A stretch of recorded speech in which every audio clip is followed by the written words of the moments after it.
નમસ્કાર મિત્રો, welcome to E Pragna education. E Pragna એજ્યુકેશનમાં આપ સૌનું હાર્દિક સ્વાગત છે. Homework solution day 9 and 10. આજે આપણે જે મેં ડે 9 અને 10માં હોમવર્ક આપ્યું હતું તેનું આપણે સોલ્યુશન જોઈશું. તો તમે સોલ્યુશન કર્યું જ હશે તો આપની નોંધપોથી અને પેન લઈ લો, કારણ કે આપને તપાસવાનું જાતે જ છે. ડે 9, સૌથી પહેલાં આપણે ડે 9નું હોમવર્ક સોલ્યુશન જોઈશું. હોમવર્ક સોલ્યુશન, તેમાં પ્રથમ વાક્ય હતું તેઓ મારા મિત્રો છે.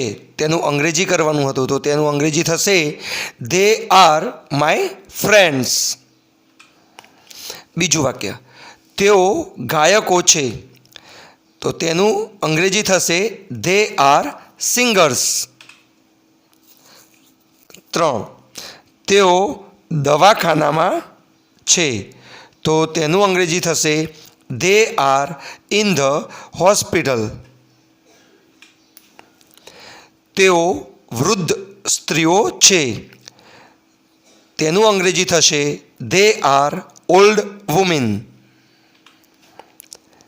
5, તેઓ ડાક્ટરો છે, તેનું અંગ્રેજી થશે ધે આર ડોક્ટર્સ. તેઓ ઘરની પાછળ છે, તો આ વાક્યનું અંગ્રેજી થશે they are behind the house.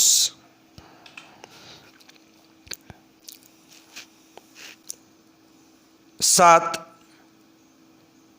કેરીઓ ટોપલીમાં છે, તે કૌંસમાં તેઓ સુંદર છે. અહીં આપણે ખાસ ધેનો ઉપયોગ જોઈએ છીએ, તો આ વાક્ય જોઈએ. Mangoes are in the basket, they are beautiful. એટલે કે મેંગોઝ માટે આપણે અહીંયા ધેનો ઉપયોગ કર્યો છે. અથવા ધેરનો ઉપયોગ કરી વાક્ય આ રીતે પણ બનાવી શકાય.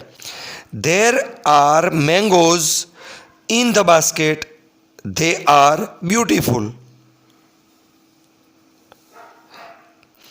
આમ મેંગોઝ માટે ધેનો ઉપયોગ આ રીતે થાય છે. તેઓ વિજેતાઓ છે, ધે આર વિનર્સ. 9, દીપક, વિષ્ણુ અને સંજય મારા મિત્રો છે, તેઓ 5મા ધોરણમાં ભણે છે.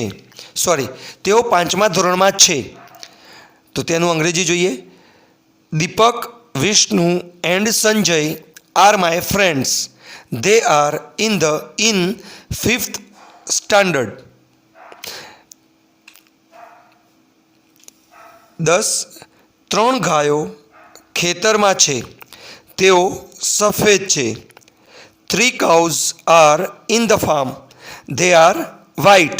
અહીંયા કાઉઝ માટે ધેનો ઉપયોગ થયો છે, અથવા તો ધેરનો ઉપયોગ કરી વાક્ય આ રીતે પણ લખી શકાય. There are 3 cows in the farm, they are white.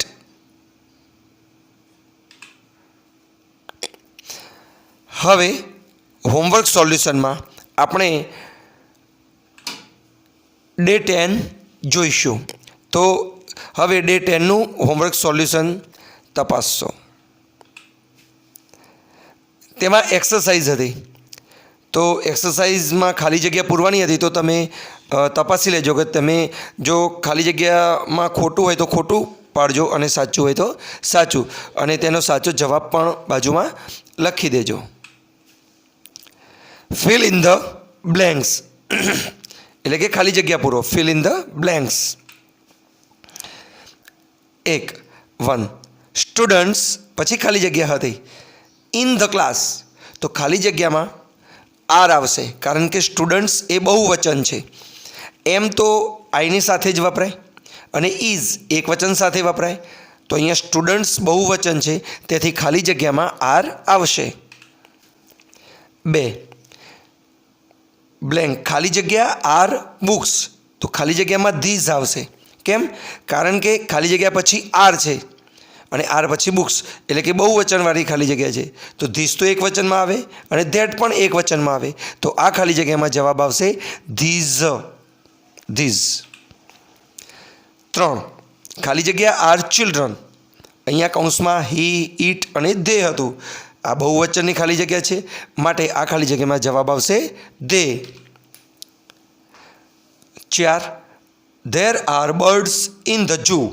પછી ખાલી જગ્યા આર કલરફુલ, તો આ ખાલી જગ્યામાં જવાબ આવશે દે, કારણ કે અહીંયા બર્ડ્સ માટે દે વપરાયો છે.